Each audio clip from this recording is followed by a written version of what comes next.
clear understanding of Kickstarter, learning how it works, and what makes campaigns thrive, and maximizing your reach and impact with proven techniques. I now welcome Tanya to take over. Let's all please give her a warm welcome. Thank you. Good morning, everyone. Right, so this is the agenda for this morning. We're going to talk, we're just going to do a quick little introduction in a minute. Then we're going to talk about understanding Kickstarter, planning your campaign, building your campaign page, and then promoting your campaign. And at that point, around 10:40, 10:45, we'll take a short break and we'll stop the recording to allow those of you that want to stay on for the last hour to share your questions, your specific campaign questions, knowing that it won't be recorded. Now, your information will still be shared amongst all the other people that are attending. So if you don't want to share any confidential information, maybe make your questions vague, but that part won't be recorded. All right. So the first part, I'm going to do a lot of talking to you because I really want to get to that last piece. That's the hands-on, that's going to be specific for each of your products or services. So I'll just give you a quick overview about me. I've put my LinkedIn profile. I think I've connected with many of you that I saw where you liked or shared the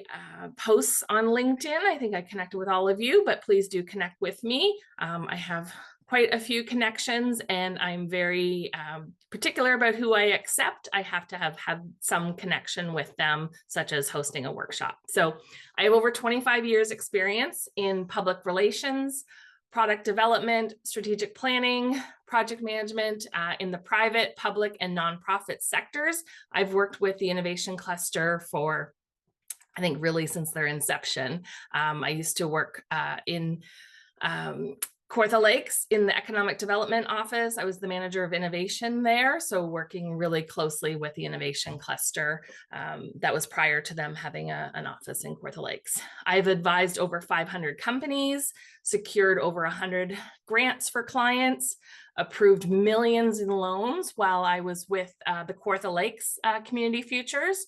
I was a board member there for, I want to say maybe 5 years, probably.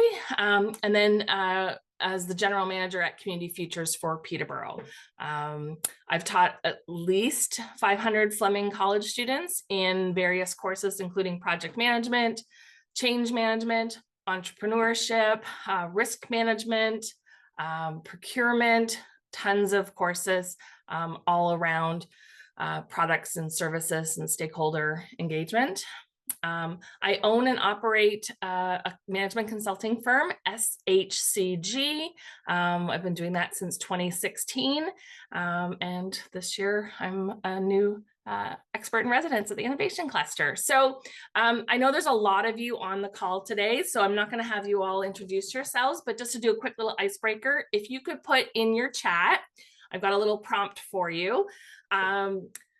When I was doing research for this workshop, I Googled what was the most successful Kickstarter campaigns, and the most successful Kickstarter campaign in history is a series of novels. So today, my quest for you is you're going to do a Kickstarter campaign for a novel, and the novel is going to be titled Your Hometown plus the number of hours sleep you got last night. So my book is going to be called Bobcaygeon 6. So I grew up in Bobcaygeon, and I got 6 hours sleep last night. So yeah, so that's the title of my novel. So feel free to post that in the chat if you wish. So the name of your hometown and the number of hours sleep you got last night. All right, so now we're going to jump in to understanding Kickstarter. So how Kickstarter works. The goal is to have it's an all or nothing. And this is a concept that a lot of people struggle with when they're considering doing a crowdfunding campaign. Kickstarter is all or nothing. There are other platforms that are not on that same model. If after going through this workshop today, you go, you know what, I don't have the stomach for an all or nothing, you can look at another crowdfunding platform. But a lot of the tips and advice that I'm going to give you today will help you no matter what platform you use. So what an all or nothing model means is that you only receive the funds if your campaign reaches the funding goal. So if the goal is not met, no money is collected from the backers. So this minimizes the risks for both you and the backers, creators, so you're not left with insufficient funds to complete your project, and backers only support projects that are fully funded. So the all or nothing also creates a sense of urgency, motivating backers to pledge and share the campaign to help it reach its goal, right? So they'll tell 10 friends, hey, I just gave to this great new board game, or I just gave to this great new software app. It also builds community. It encourages the backers to become part of that sort of like, behind the scenes, right? Like secret society. We're in on the ground floor. Everything on social media is all about communities, whether you agree with the social media platform or not. It's about communities, right? So Kickstarter is just a very advanced version of a social media where they help you meet potential backers that you had no idea were interested in what it is that you're producing. So the backers can pledge with confidence, knowing that their money is going to be put to good use. So success stories, these are two of the ones that I'm aware of. I know that Fidget Cube and Exploding Kittens are two of the most popular ones that people recognize. With Kickstarter, I bought the Exploding Kitten game for my son and my nephew last year. So they raised $8.8 million from 219,000 backers for Exploding Kittens. They also did the Throw Burrito, if you're familiar with that board game. So on Kickstarter, there are one-offs where somebody just produced their product and moved on. And then there are serial Kickstarters where they had such great success. Now they're doing something else. So when you Google the most successful Kickstarter campaigns, a lot of them, the most successful ones, are people that have done a campaign in the past. So it's really important for you not to compare yourself and go, oh, wow, they got $8.8 million and 219,000 backers. Well, most of those were probably people that supported their last Kickstarter campaign. So just showing you an example of some very big campaigns. So planning your campaign. So because this is an all or nothing model, it's really, really important that you calculate your total costs. So this is going to include production costs. So if you're doing a book or a board game, you need to include shipping costs, marketing, Kickstarter fees. They take 5%. They also will take payment processing fees.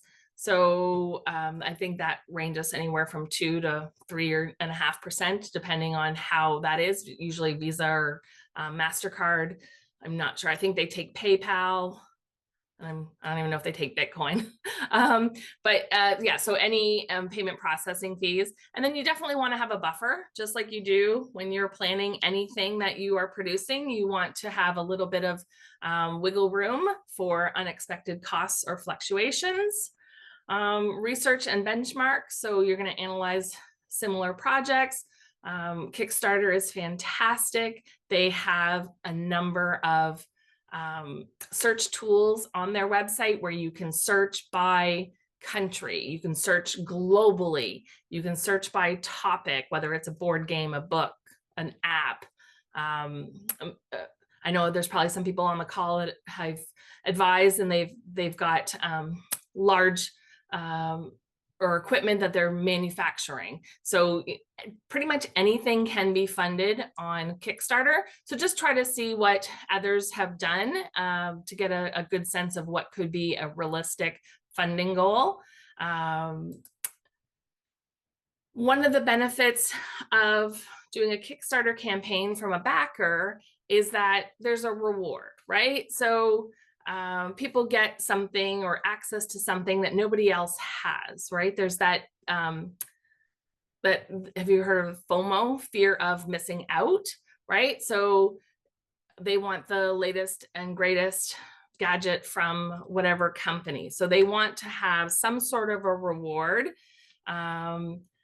You want to ensure when you're preparing a reward package that they're feasible. They have to be, they can't be too cost prohibitive for yourself, especially if you have to ship them, right? So you don't want to have your reward level too low that it actually costs you money to ship out a reward. And also don't overpromise or offer a reward that is too difficult to deliver.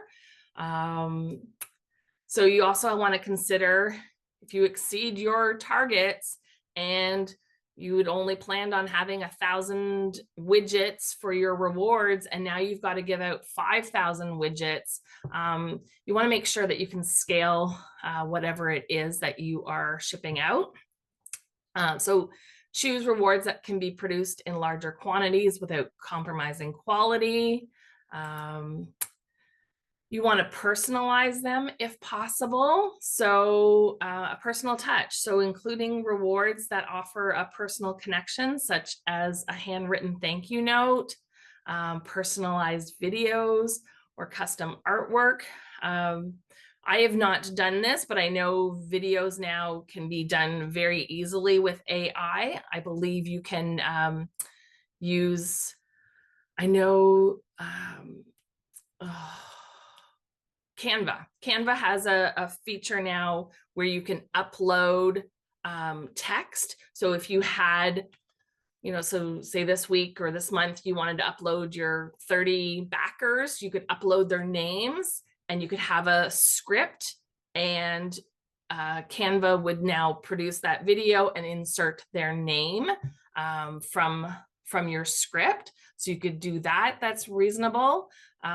Custom artwork, thank you notes. So all of my research, a lot of them say they just want a thank you note, right? Recognizing I gave $50, a thank you note goes a long way. Just like if you were donating to a cancer fundraiser, getting that thank you note from a volunteer or a board member or a staff member from that charity, it goes a long way, right? So it doesn't always have to be a widget. You can also offer exclusive experience. So things like engaging with the project or creators, right? Maybe you have a meet the maker session that only backers get invited to. They could have a behind the scenes tour. So maybe you're building a product, you could take them to the warehouse or the shipping. If the first prototype is going out, you can have watch it go out the door. Even participation in the development process, right? You could invite them to a stakeholder engagement session, for minimum viable products. For those of you that are doing tech or apps and you want to get feedback from the public on what would be acceptable as a pilot or a demo, you could invite them to an exclusive session where they help develop that product with you, or at least they feel like they have that opportunity. So you want to offer a range of reward tiers. So low tier rewards, mid-tier rewards, high tier rewards. Again, these are just some random things. And when we get into the session later on, this is where I will help, bounce ideas off with you. But some examples of low tier rewards are, as I've said before, thank you note, digital wallpaper or icons, supporters section on your website. That's a really easy no-brainer. Social media shout outs, you can absolutely do that, right? Those don't cost anything at all, really, just, just listing. Mid-tier rewards. So again, early access to the product, an early bird discount.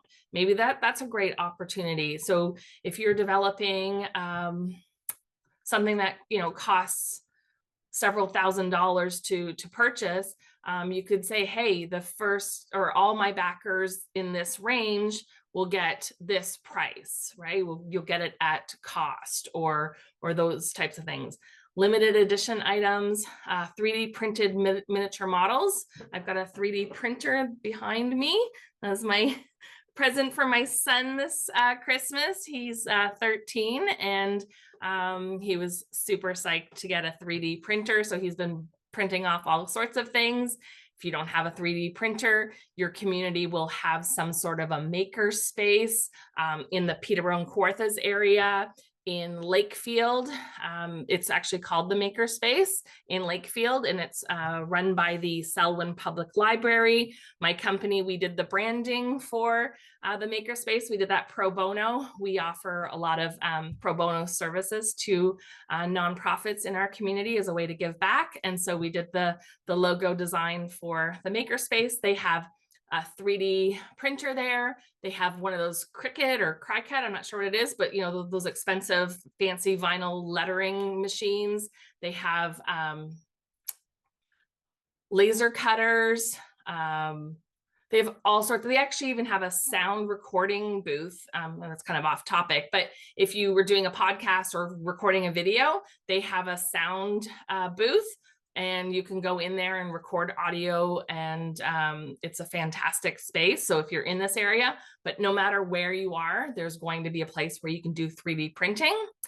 And then high tier rewards. So these are for people that, have deeper pockets, and they want to make a significant contribution. So you can make a personalized item, exclusive experiences, special recognition, maybe naming rights. Like if you were doing a board game, you could say, okay, for this tier, we're going to name a character, or you get to name a character, right?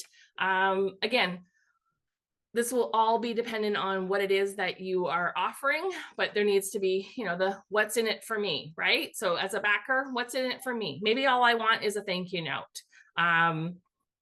But there are some that want something exclusive, and they want to be able to brag about it. So just an example, reward structure. So I think I did this one for software. So if somebody gave or backed the Kickstarter campaign at the 250 level, an example could be access to the beta version, a special beta tester badge that they could promote, developer access, early access to developer tools and documentation, a virtual Q&A with the development team, then an ultimate supporter. You could name them in the software credits, even a custom feature request. Again, sky's the limit in what you offer, but just to give you an example of what it is that you could consider for your Kickstarter campaign. So like all sales, you need a marketing campaign, right? So Kickstarter has their campaign pages where you do the marketing, where you do all of your promotion. I think when I looked this morning, it was like 618,000 active Kickstarter campaigns, right? So it's a busy, crowded space out there. And how are you going to get the attention of backers who want to back you and your product or service, right? So it comes back to marketing. I'll say again that I say to all of my students at Fleming, marketing is more than just social media. I got my start in my career at a marketing firm in downtown Toronto. We worked on campaigns for several of the banks. We did the If anybody remembers the TD Canada Trust, the big green comfy chair, banking can be this comfortable. That came from the company I worked for, Canadian Diabetes, Princess Margaret Health Foundation. So we work with really big clients, and marketing this time was before social media. So marketing was everything, right? Your packaging, your pricing, placement. So where where you are marketing this is key. So there's going to be your campaign page, but then there's also how do you market so people want to go to your page. So first up is to build your campaign page. So once you've got somebody interested and they're going to your campaign page, you want to craft your story. So storytelling is a powerful tool that hasn't changed in 50 or 60 years of marketing, right? We're just doing it differently now. We're using social media to tell that story, but we used to tell the story on TV or on radio ads or print magazines, right? So those things still exist, but to a lesser extent. So storytelling is a powerful tool to enhance your campaign by creating that emotional connection with your audience. Start with your why. There's a famous book. If you haven't read it, I really encourage you to read it from Simon Sinek. Start with why, or anyway, something to do with why, right? So why? You want to introduce the hero of your story. You are the hero. You're going to highlight the problem. You're going to explain and present why your solution is the transformation. You want to create that sense of urgency, right? This is something that needs to be done, and you need to raise X amount of money in order to solve this problem. You want to use visual storytelling because it is a very visual medium, and you want to involve your audience. And we'll talk in a couple slides of how you can involve your audience. And you want to end with a vision for the future, right? I am doing this because this product is going to solve this problem. And when we solve this problem, we're going to end this, right? So that's your story.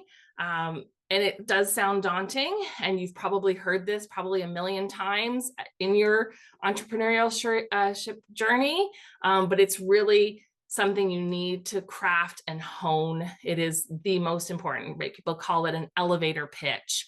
There's a number of things that it can be called, but essentially, if you can say this all within about a 2-minute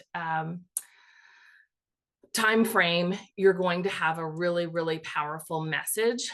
Often when I am grading papers at Fleming College, the students that have, or even like presentations, so all of my classes build up to a final presentation at the end of the semester, and consistently the students that get the best grades are the ones that have the shortest presentation. They say the most in the least amount of slides versus the students that just have like 20, 30, 40 slides, right? I know I'm presenting you a lot of slides today, but I'm just trying to share a lot of information with you. But yeah, you take your story and you condense it as succinctly as possible. And that's one of the best things I think with AI. I use it every day. I love taking a whole bunch of information, and then I will tell AI. I use Microsoft Copilot. I used to use ChatGPT, but Microsoft Copilot I found just blows ChatGPT out of the water now. But I will say, summarize this in 10 words, and it gives it to me in 10 words. It's amazing. So a lot of information in here, crafting your story, but you can get to it succinctly. So starting with your why. So the purpose is explain the motivation behind your project. Why did you start it? What is the problem you're trying to solve? So an example, you are creating an eco-friendly product.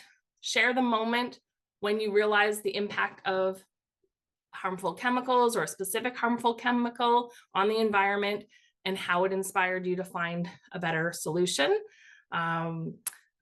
Essentially, there is a reason why you're working on this product or service, right? There has to be a reason.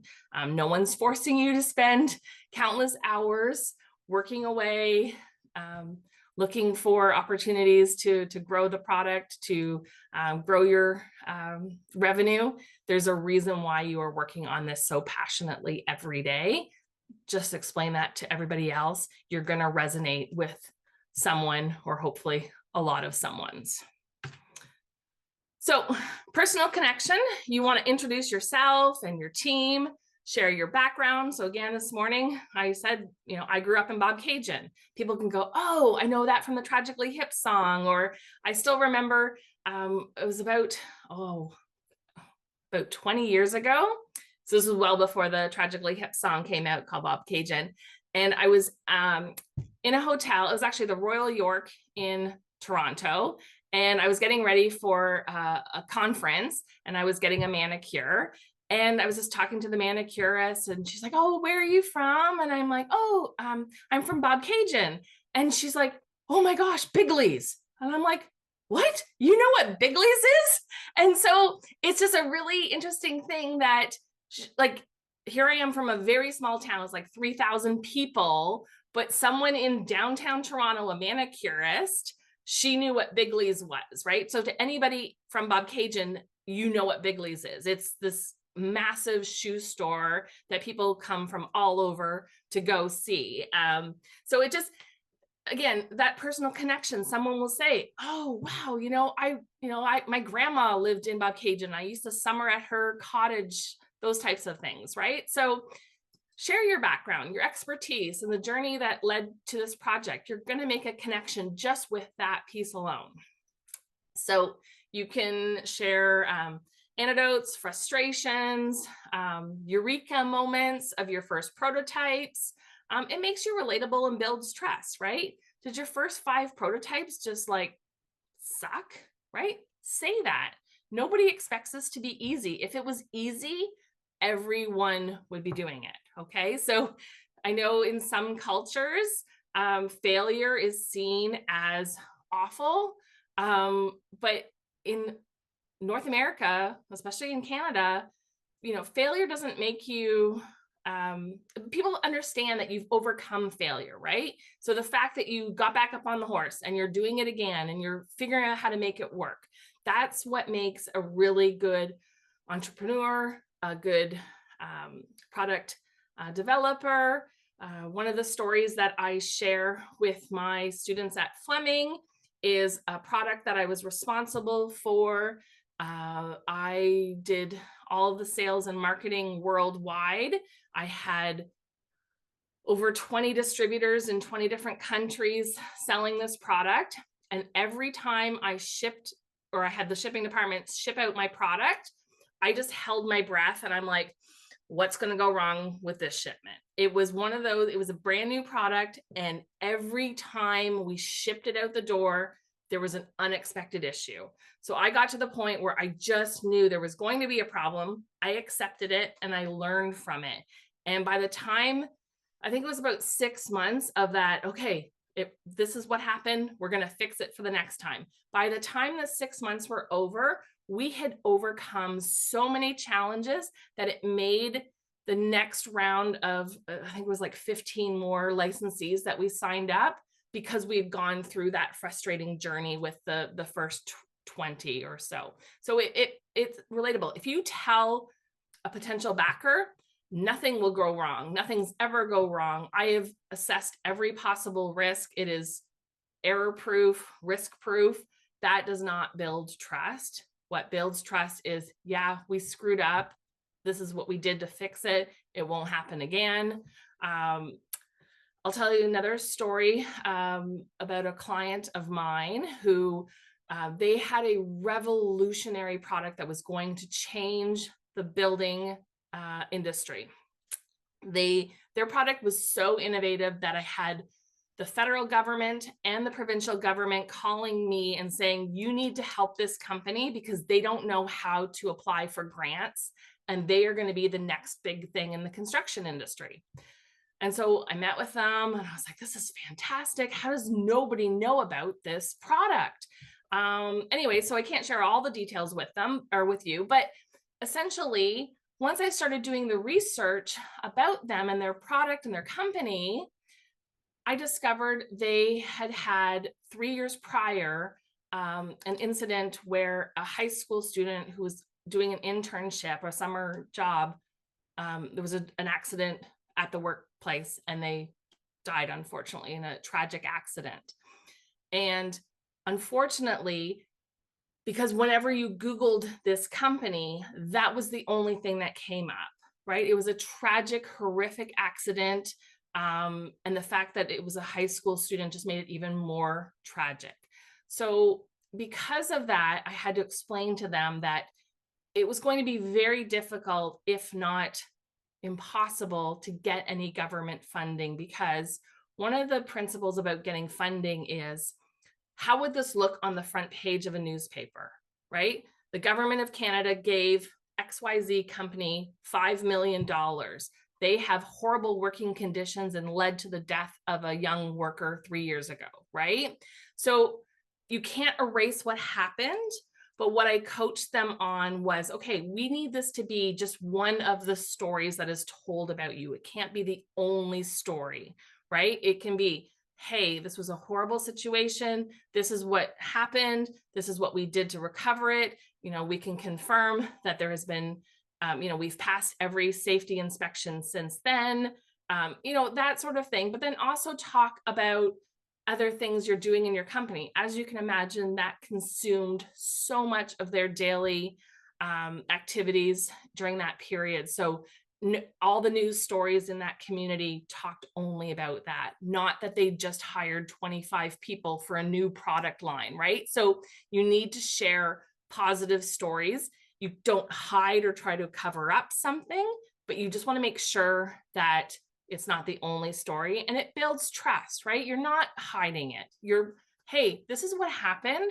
So if you were, if that situation happened to you, in your grant applications, you say, hey, this happened 3 years ago, and because of this, we are going to, they didn't do this. I'm just saying, you could name the product after them or something like, we recognize that this was an accident.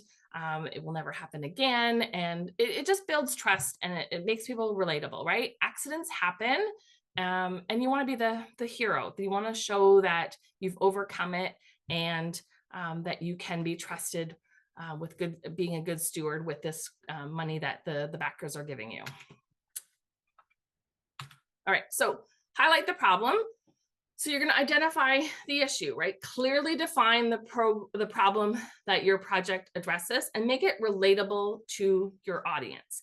And you want to be very specific, right? So if you're building a product that's going to fight climate change, that's really vague, right? Everything we do could possibly fight climate change. So you really want to clearly define, my product will eliminate microplastics from agricultural products, right? So be very specific.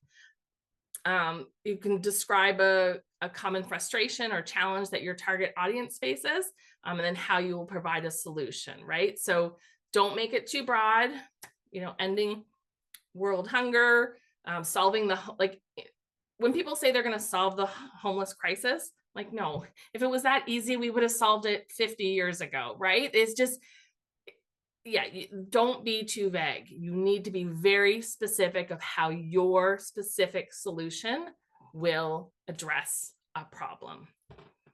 All right, so you're going to present your solution as a transformation. So show how your project transforms the problem into a solution.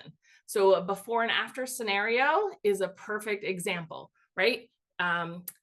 So again, I'm sorry, I'm just making stuff up as I go. But so because microplastics, I'm a gardener, and I'm always wondering, oh my gosh, am I accidentally getting plastic into my food? I saw a video the other day where one of the people I follow on YouTube is now using popsicle sticks to label all of their plants, their seed starters, instead of plastics, because they're like, just in case. That's where some of the microplastics are coming from, are the plant tags, right? Because I'm like, I go through so many plant tags. I can go through like 500 in a growing season. Well, what if those are causing the microplastics, right? So you can do a before and after. So you can say, this product is bamboo based, and it eliminates any potential microplastics from getting into your seedling starts, right? So you want to show how what you're doing is a completely different before your product and after your product. So an example here, if you're developing a productivity app, demonstrate how it can turn a chaotic workday into an organized and efficient one. Creating a sense of urgency. So I think I mentioned that at the beginning. So you want to emphasize that this is a limited time for the campaign, right? You don't want to be sitting there for 6 months going, am I going to get my target? Am I going to get my target? You want to compress it, but you also want to make sure it's realistic with your timing, right? And so you really want to get those early backers to get to your campaign. So I do a lot of consulting for nonprofits and charities. And one of the first things that the board of directors are always shocked with when I bring this up is that you never want to launch a fundraising campaign. Like everybody's seen those thermometers, right? And they're like halfway to their goal or 60% of their goal. I'm like, nobody starts with it empty, right? It's so much more exciting to go, oh, we're almost there. We can help them get to the top.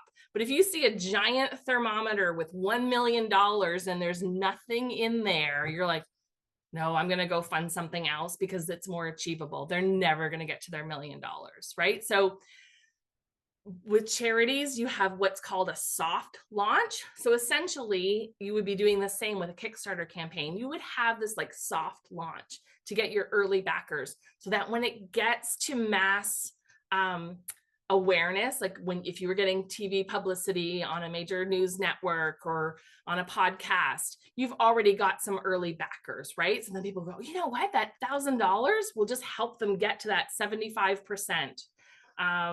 So again, create that sense of urgency. Visual storytelling. I don't think this is shocker to any of you. There are tons and tons of resources in your community. Don't try to do this on your own. Just like you wouldn't have, your neighbor doing your taxes if they weren't an accountant, right? You hire an accountant to do your taxes. Get an actual videographer to do your video. It's going to be well worth the money. Don't try to do it yourself. Hiring a professional is not expensive. They have the microphones, they have the lighting, they have the software. We produce content for Rogers TV, so your community television channel. I think it's like cable 10 if you have cable TV. And when we first started doing it, I'm like, how hard could this be? Like, I had no idea. And my staff would tell me, like, we spent like 3 days on a 30-minute segment. And I'm like, how is that even possible? Right? So it really is a skill. And if you are investing the time and energy into Kickstarter, spend the money and get a professional video. It will be well worth your expense. All right. So I don't think I need to tell you any more about this. Involve your audience. So encourage backers to be part of your journey. So I think everybody probably can remember the ice bucket challenge, right? So that was that wasn't a Kickstarter campaign, but people got to, share their stories of people throwing the ice bucket over their head, right? So can you have something where people can be part of that journey? You can maybe if you have early customers or something, or if you were doing a board game, maybe you could have like your little mock-ups and somebody playing the board game. So involve your audience. And you want to end with the future, right? What is it when this is funded? This is what we are going to achieve together, right? So say you have 100,000 backers, this community is going to do X. All right. So describe the long-term impact of your project and any future plans or stretch goals, right? Does everybody know what a stretch goal is? So there's all sorts of theories in strategic planning. One of the ones that I learned early on in my career is called structural tension. And how it is we're like stretching, right? Your stretch goals. So you have your goal at the top, and then you have your current reality at the bottom. And in order to get from the bottom to the top, you have everything in between. These are the things we need to do.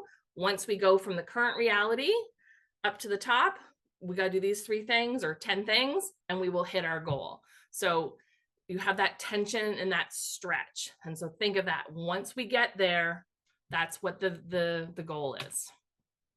So I'm not going to go through these. These are creating a project video. I will make sure that you get the slides. But essentially, you want to grab the tension quickly, connect emotionally. This is a timeline example. I did this actually, I think I did this one in ChatGPT. So you could just say, create a 2-minute Kickstarter video storyboard for my board game called Bobcaygeon 6. And I want to raise $1 million by June 1st, right? So then, so it'll give you that. This is exactly what it gave me. So it told me like the number of seconds, the hook, the visuals, and the narration. You can do that in seconds on your AI, okay? So just to punch it in, 2 minutes is the maximum. You don't want people don't have attention span for anything more. If it's a really complex thing, if you're building something that's very complex, maybe 3 minutes or 4 minutes, but 2 minutes probably is the sweet spot. All right, so promoting your campaign, pre-launch marketing. So again, as I mentioned with the charity, they do a soft launch. So you also want to do this, right? People that have said to you that you've met at events or a trade show or in your network, that's a really great idea, Tanya. You should totally do that. Well, send them an email, say, hey, I'm about to do a Kickstarter campaign. Can I add you to my distribution list? So build your email list. It's one of the most important tools. I don't know when email got to the point where people stopped collecting email addresses, but it is truly one of the best assets you can own as a company. If you are ever acquired, one of the first things you're going to be asked for is your email list.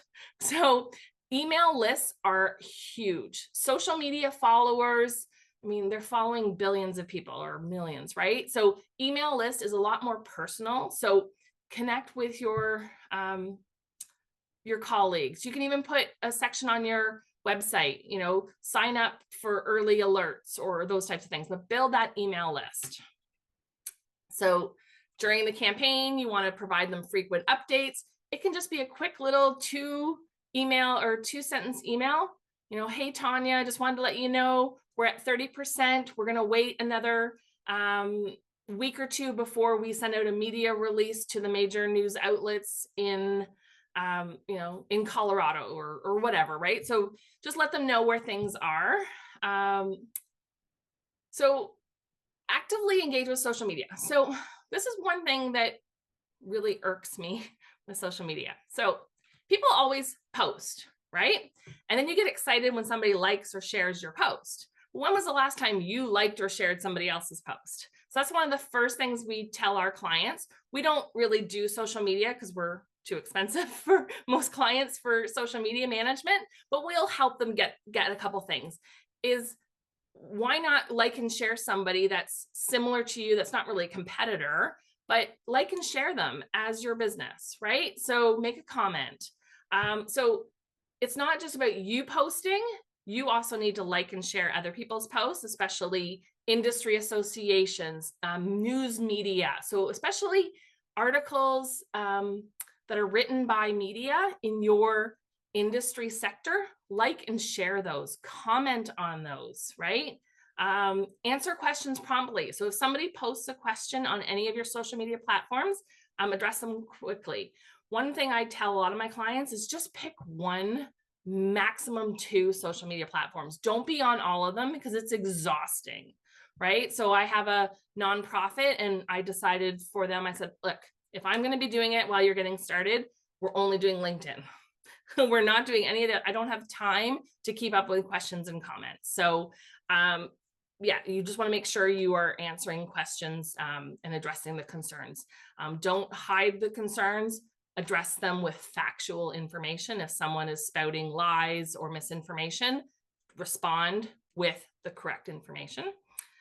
Share behind the scenes content. That is hugely popular. People are always asking. I work a lot with manufacturing companies, and people are like, I thought about sending my kid to a job interview there, but I don't know what they actually do, right? Like most people have no idea what, so I'll speak to Peterborough. No, most people have no idea what they make at Quaker. You can smell the cinnamon and that sort of thing. Like they make a whole bunch of like oatmeal products, but hardly anybody's actually been in that factory unless they work there, right?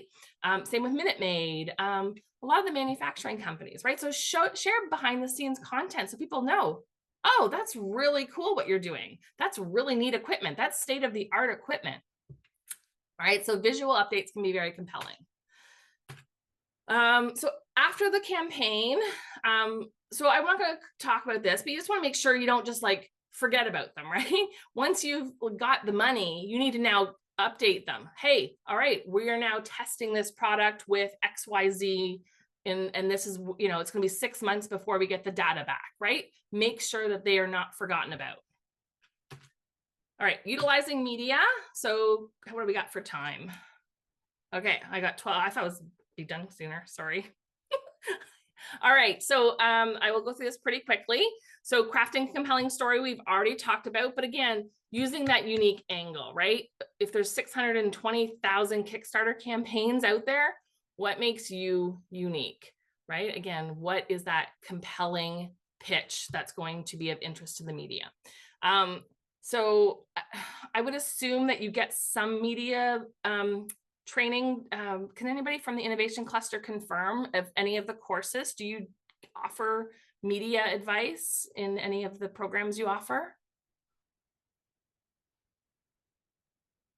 We do have an EXIR who can specifically help with that. So okay, I just wasn't sure if it was one of the weekly topics that you go over.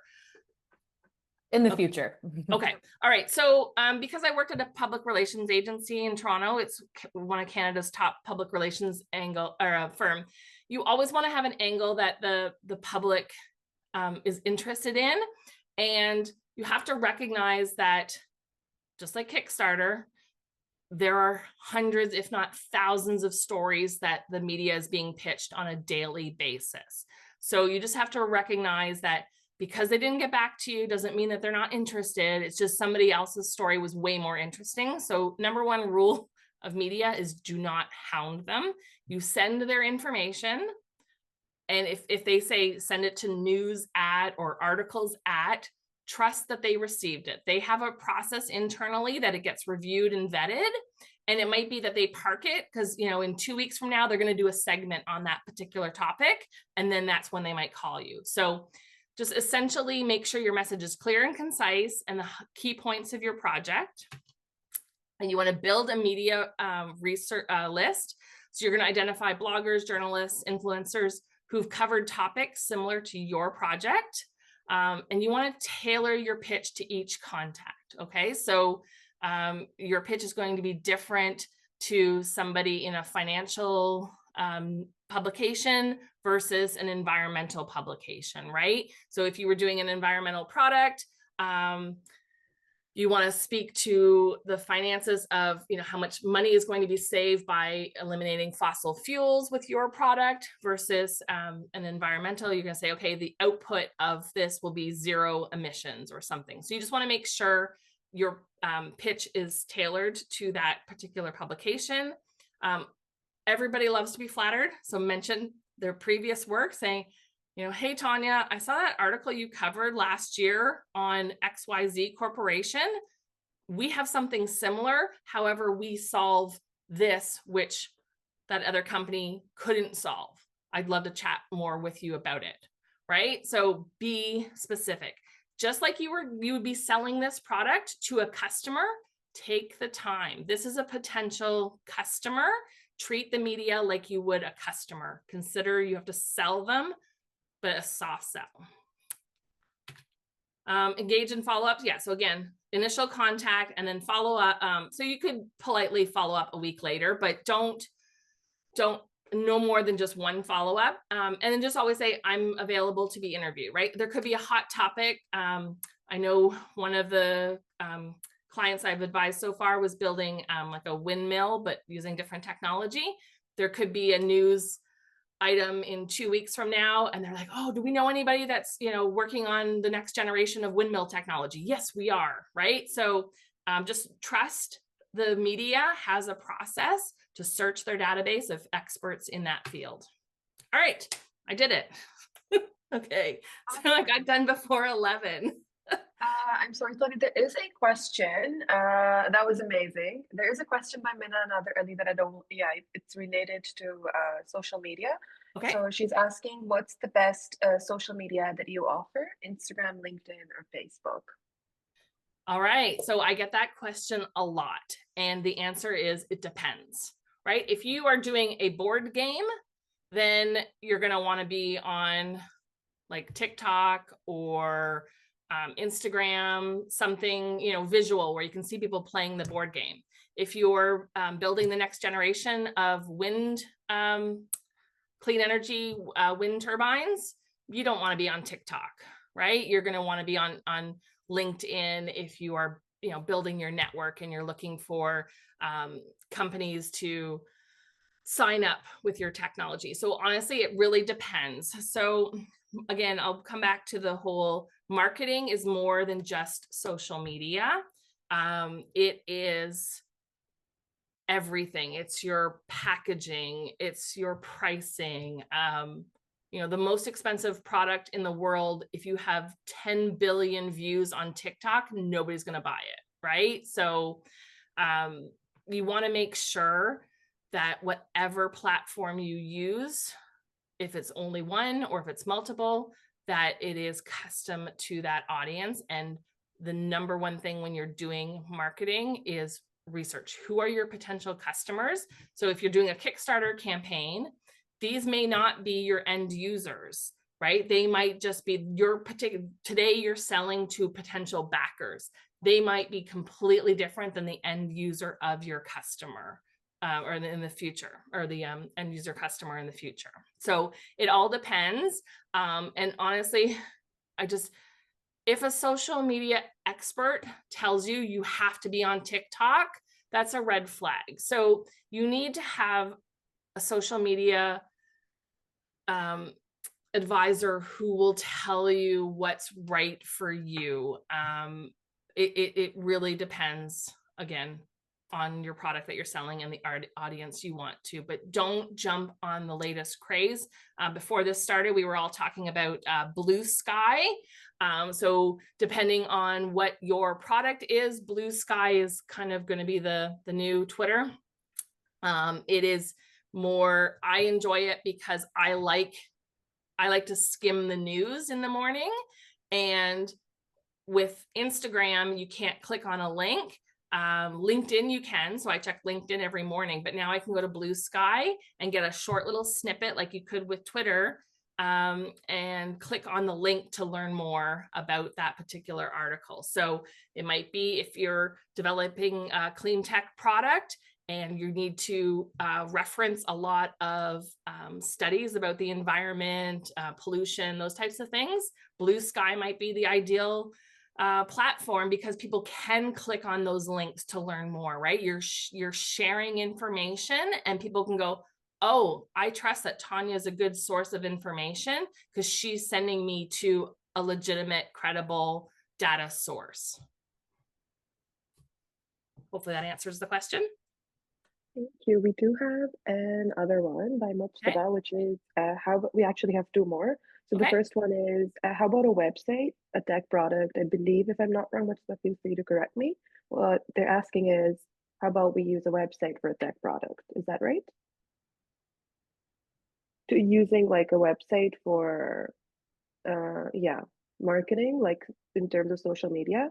How about they use a website if it's a tech product is what I'm getting the question is.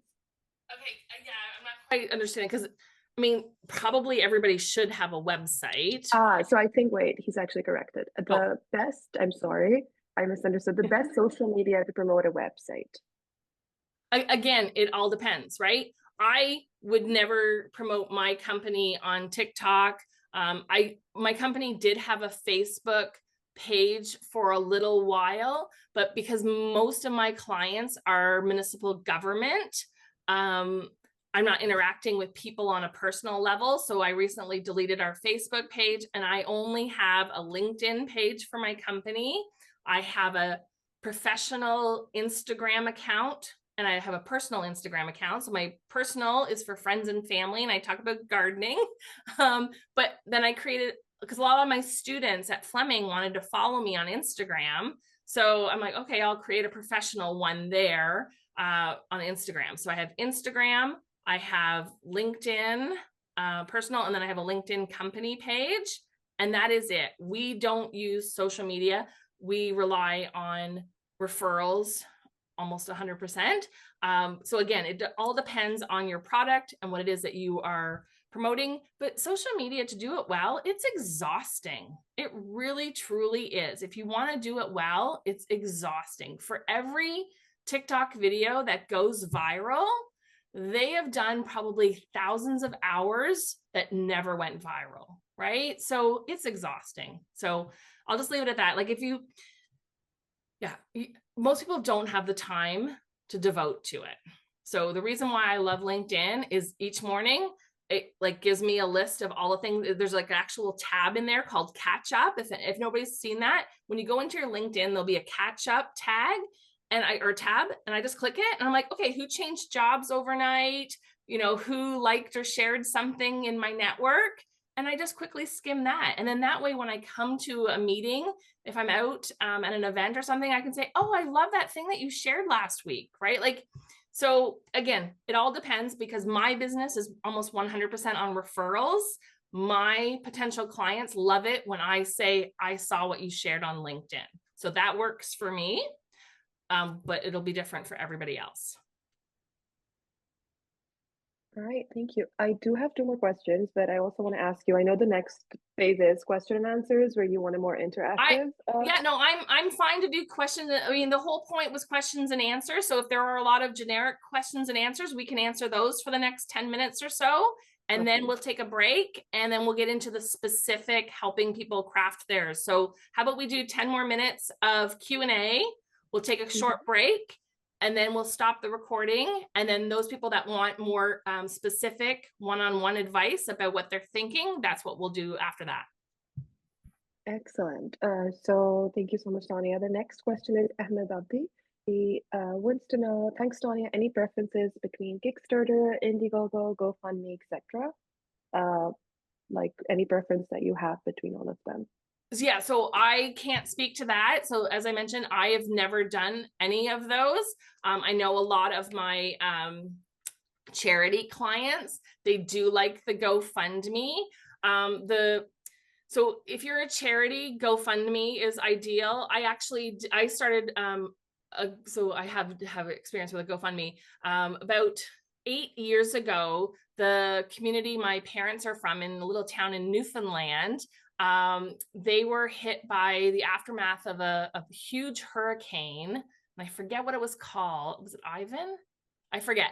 Anyway, they their entire community, there was an avalanche, and the roads and houses were washed into the ocean, and almost everybody's home had like mud up to their ceilings. And this was a little tiny community of like 100 people. So I started a GoFundMe campaign for my family, just like their cars were washed out to the ocean, right? So a GoFundMe is different. So a GoFundMe is, I need immediate assistance for a friend or family. I saw a couple posted in the last few days on my Facebook page of people's spouses that were killed or have a medical emergency. So obviously those things are tragic. If there's a death, you know, typically there's life insurance. But if somebody has a horrific accident, that's not usually covered by any insurance. And that family has to spend time with that loved one, and that could be months that they're away from their other job, right? So GoFundMe's are typically personal, about a friend or a family member. Kickstarter is, as I've just described here, Indiegogo. That is one of those platforms that I believe it's not an all or nothing. So if you go through this process and you go, you know what, I just can't stomach this all or nothing on Kickstarter, then maybe Indiegogo is the right one for you. But again, it all depends on what you're doing. I know I have one client that I advise, and I won't share the details. They just needed a small little bump in a financial donation to get a project kickstarted for a demonstration. So that's something that could go on a GoFundMe, right? Like they have a portion of it funded from the government, but they have to come up with a little bit on their own.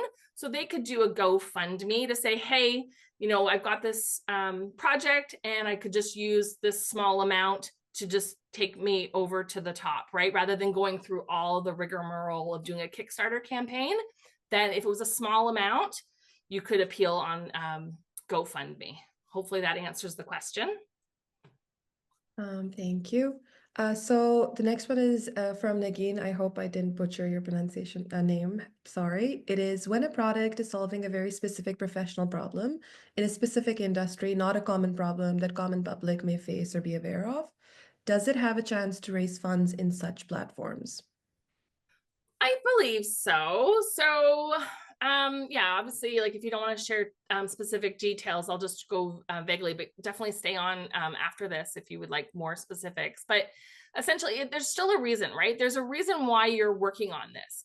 You know how to solve that problem, right? And you might only get 5 backers, but they might all want to contribute 20,000 or like it all depends, right? If your solution is so specific, you can still have a Kickstarter campaign.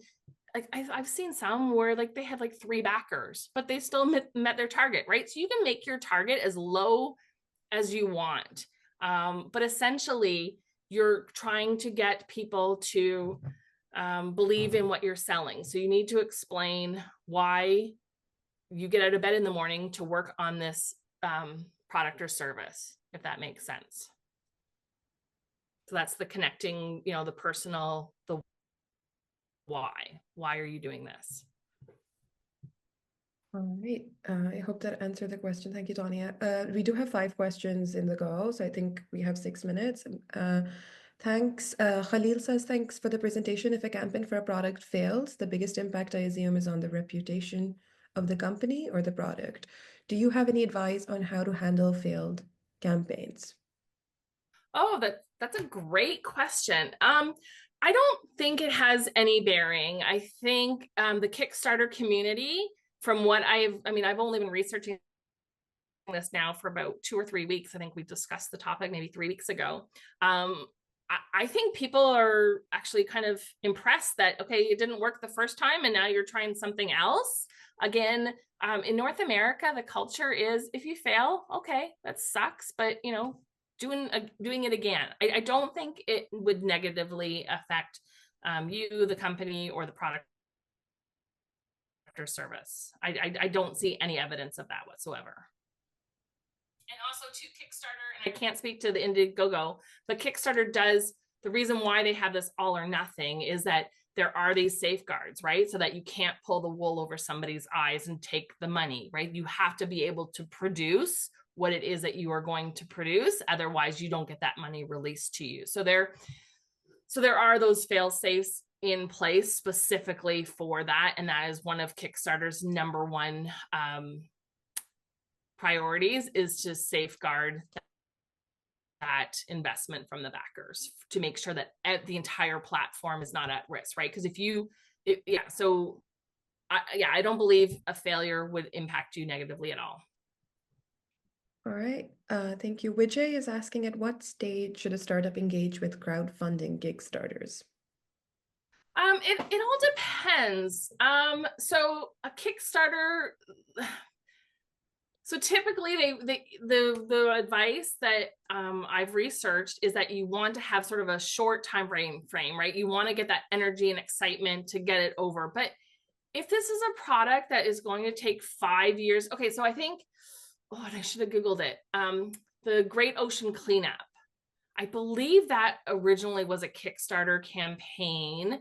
And that was like, it's going to take us 10 years from today to actually make this happen, right? So depending on what it is, yeah, I'm trying to think what's the best way to answer this. Again, it all depends, right? Like there's no one size fits all. You're going to decide what's right for you to be successful. It can take as long as you want or as short as you want. You can ask for as much as you want or as little as you want.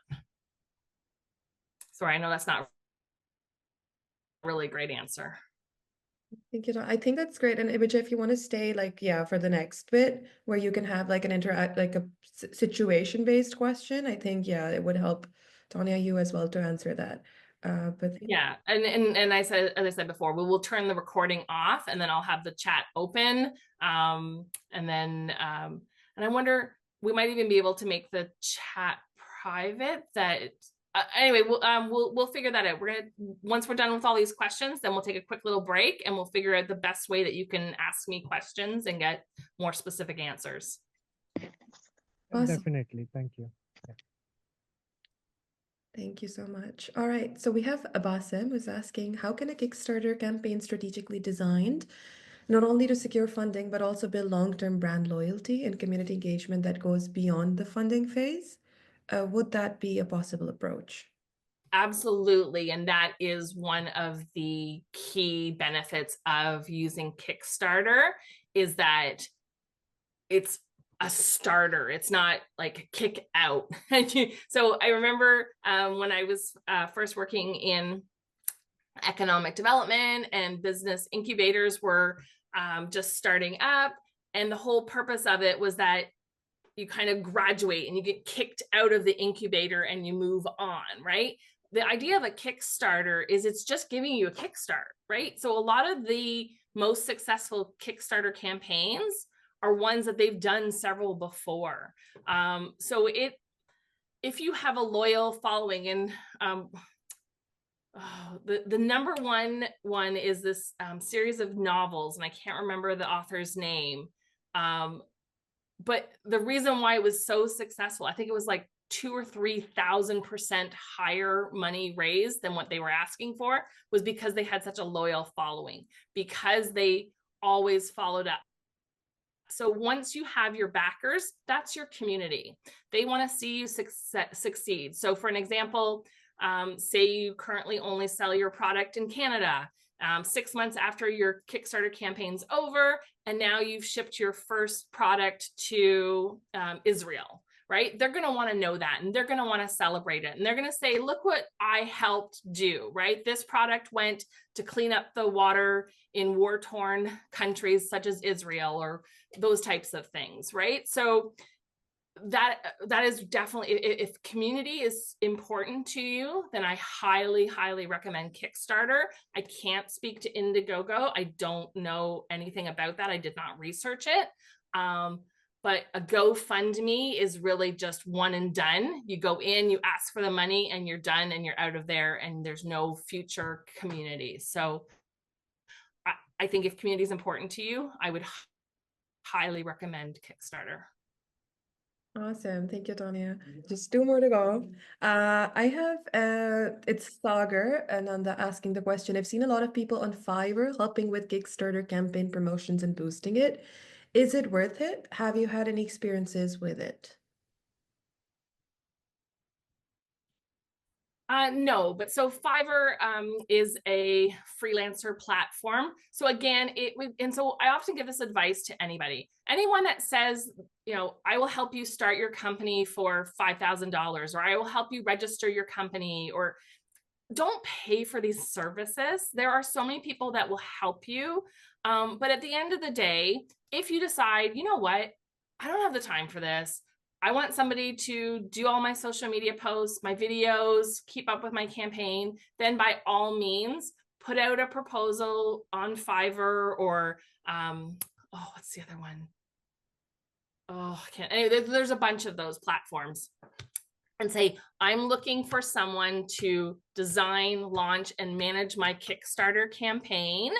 And you have X amount of dollars to put towards it, right? So if you recognize that your skill set is 100% just on the technical, building the prototype or that sort of thing, and marketing and all of that you don't have the time for, take a portion of your budget and just say, I'm going to dedicate it to somebody who can do it. So, but somebody who proactively reaches out to you, I don't know, I take that one with a grain of salt. Now, if someone like introduces you and refers you to somebody that they worked with on Fiverr, that's different. But somebody just, you probably get these same calls I do every day. Hey, I can help you with your website. I'm like, my company, we build websites. No, I don't need your help, right? So if you do want someone to do it for you, I would just on LinkedIn or some other place to say, hey, I am looking for someone to help design, launch, and manage my Kickstarter campaign for a 6 or 12-month period. Please send your quotes or proposals to, and then you're going to get all kinds of great